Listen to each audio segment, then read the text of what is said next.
দেখুন ভাই, এই বর্ষার পানি আসতে না আসতে রূপনগর দক্ষিণ পাড়ায় কী ভয়াবহ পরিস্থিতি। একটা অসহায় পরিবার, তার করুণ কান্নার আবহাওয়া, রান্নাবান্না খাওয়া দাওয়া বন্ধ, ঘরের ভিতরে পানি, রান্নাঘরে পানি, কী পরিস্থিতি।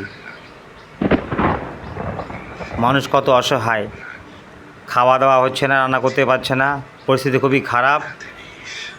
সবার কাছে অনুরোধ, যাতে এই পরিবারটাকে সুস্থ থাকতে পারে এবং পানির হাতে চলাচল করতে পারে, সেই ব্যবস্থা করা হোক। চারিদিক পানি আর পানি, খাবার জায়গা, বাথরুম ঘর, কল, সমস্ত জায়গায় চলার কোনো পথ নেই। দেখেন ভাই, কী পরিস্থিতি। এই লোকটার নাম জয়নাল, যিনি মোটর ভ্যান চালাতো, কিন্তু পরিস্থিতি খুব খারাপ। তার কারণে দেখো সমস্যার সমাধান করতে পারছে না। অসহায় পরিবার, কী পরিস্থিতি। রান্নাঘরে দেখেন চুলো টুলো সব বন্ধ,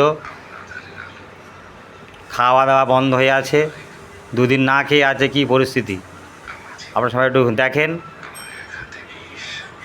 সবাই একটু সাহায্য হাত বাড়ান। দেখেন কী অসহায়, কী পরিস্থিতি, জলমগ্ন। পেপারের চাল, খাওয়া দাওয়া বন্ধ, রাস্তাঘাট বন্ধ, যাতায়াত বন্ধ। মানুষ কতটা অসহায় দেখেন, এইভাবে কষ্ট করে রান্নাবান্না করছে। থাকার জায়গায় ছাগল পাগল সব কিছু আছে। এই রাস্তা, এই আছে রাস্তা, স্বরূপনগর দক্ষিণ পাড়ার ভিতরে, মাদ্রাসার পাশেই। আমাদের বর্তমান যিনি মেম্বার, তানার চোখে কি একটু মোটেই পড়ে না এই সব পরিস্থিতি? অসহায় কতটা পরিবার আছে, কীভাবে তারা দিন কাটাচ্ছে। যাতে এই পানিটা যাতে বাইরে চলে যেতে পারে, তার যদি একটু ব্যবস্থা করা হোক। এই দেখো, তাই সেই লোক, যার নাম জয়নাল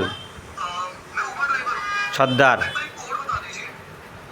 কী পরিস্থিতি, মানুষ কতটা অসহায়।